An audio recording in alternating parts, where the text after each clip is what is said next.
Alan, a 2-2 draw and a point in the end after a comeback in the second half. I mean, when you look back at that, overall, how do you feel in terms of the performance when you look at things? It's starting to bug us at the minute, the first half of nearly every game, bar the Morecambe and the Braintree game, we start so slow. It takes 10-15 minutes to even get going, and it's just not good enough, and the lads know that. And to be honest, we could have been more down at half time because of how poor it was at the start. Far too deep, never took the instructions on board. I was contemplating changing it before half time, but then I'm worried about the lads that would be coming on in case they would get injured. So second half much improved, as everyone could see. I think the wind played a hell of a part in the game, I will say that, but we just weren't brave enough in possession to go and play, and weren't sharp enough. We weren't on the front foot.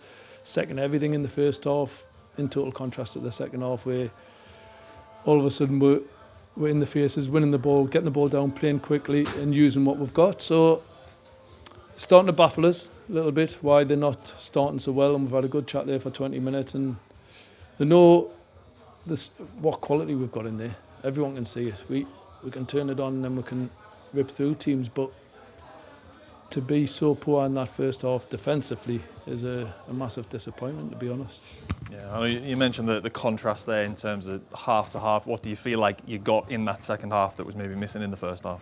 Intensity, Jack, that was it, and willingness and the desire. The two centre-halves winning things, being aggressive with it, midfield on the front foot, wide players running in behind, doing what they're good at, rather than just being waiting for stuff. We were really hesitant and waiting for stuff, like waiting for someone else to do stuff. The ball bouncing around far too much, no one taking responsibility and stepping onto it and getting it down and playing. It's like waiting for each other. And second half, much improved, and we could have won it. We could have even lost it at the end as well, because we're going for the win after what had happened. But we shouldn't have to be chasing games with the quality we've got. We should not be chasing games like that. You'll never get away with that against top teams. That's a certainty, no disrespect to Truro. But against your Rochdales, your Southends, your Carlisle, your Forest, Green, you've got no chance of coming back against that. So we've got to do better. And I'm constantly working on it. Again, it's my job to make sure we'll get it right, and we'll keep working with it. Yeah, and you mentioned in terms of the quality, obviously you're positive to get Kane back on the pitch, gets himself a goal. Of course, Frank getting on the score sheet as well. I know you mentioned obviously the second half in terms of the intensity and stuff, but the quality's at the same time has got to be there to finish things off or to create the chances in the first place. No, definitely. As I say,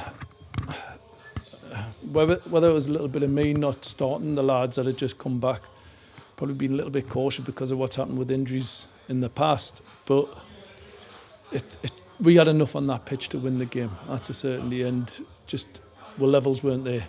But it was great to have the impact from the lads. I think we haven't been able to do that much this year, but to have the impact of Max coming on, Kane coming on, Keegan, Curtis Edwards and Dom Telford. Now, that's what's got with the result in the end of the day, and it's great to have that, but we can't be giving teams 2-0 head starts, that's a certainty.